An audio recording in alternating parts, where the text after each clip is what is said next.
ఓం నమో శ్రీ సత్యదేవాయ నమః. శ్రీ సత్యనారాయణ స్వామి వ్రతకథలు పంచమాధ్యాయం ప్రారంభం.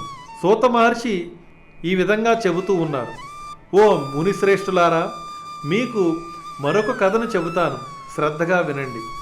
పూర్వము తుంగధ్వజుడనే రాజు ఉండేవారు. అతడు ధర్మపారాయణుడై ప్రజలను కన్నబిడ్డల వలె చూస్తూ రాజ్యపాలన చేస్తూ ఉన్నాడు. అతడు ఒకనాడు వేట కోసం అడవికి పోయి తిరిగి వస్తూ మార్గమధ్యంలో విశ్రాంతి తీసుకుంటూ ఉన్నాడు. దూరంగా ఒక మారేడు చెట్టు క్రింద కొంతమంది యాదవులు వ్రతం చేసుకుంటూ ఉంటే చూశాడు.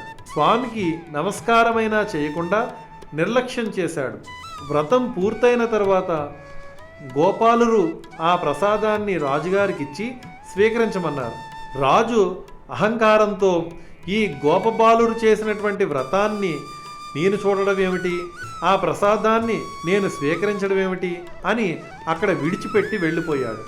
ఆ రాజు యొక్క కళ్ళు తెరిపించేందుకు శ్రీ సత్యనారాయణ స్వామి ఈ లీలను ఈ విధంగా ప్రదర్శించాడు. రాజుగారి 100 మంది కుమారులు అకారణంగా చనిపోయారు. రాజ్యంలో అల్లకల్లోల పరిస్థితులు ఏర్పడ్డాయి. శత్రువులు యుద్ధం ప్రకటించినట్లు వార్తలు వినవచ్చాయి. ఇదంతా చూచిన రాజుకు జ్ఞానోదయమైంది.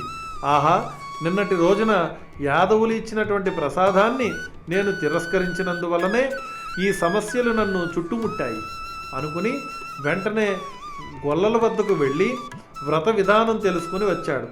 నియమనిష్టలతో భక్తి శ్రద్ధలతో సత్యదేవుని వ్రతం ఆచరించాడు. అంతటా స్వామి దయతలచి మళ్ళీ ధనధాన్యాది సంపదలను 100 మంది పుత్రులను రాజ్య సుఖాలను ఇచ్చి అనుగ్రహించాడు.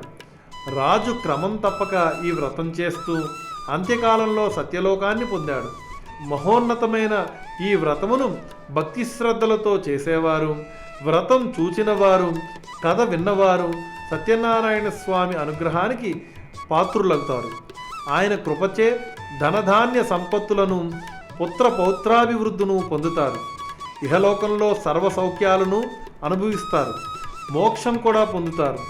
ఈ వ్రతం భక్తితో చేస్తే దరిద్రులు ధనవంతులవుతారు. న్యాయపరమైన చిక్కులు ఎదుర్కొంటున్న వారు భయం తొలగిపోతుంది.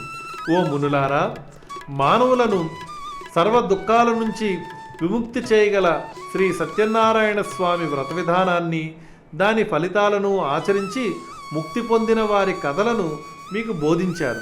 విశేషించి ఈ కలియుగంలో శ్రీ సత్యనారాయణ స్వామి వ్రతాన్ని మించినది ఏదీ లేదు. ఇది ప్రత్యక్ష ఫలప్రదం అని సూత మహర్షి సౌనకాది మునులకు వ్రత విధానాన్ని తెలియచేశారు. ఇది శ్రీ పంచమోధ్యాయం సంపూర్ణం. ఏడుకొండలవాడ వెంకటరమణ గోవింద గోవింద.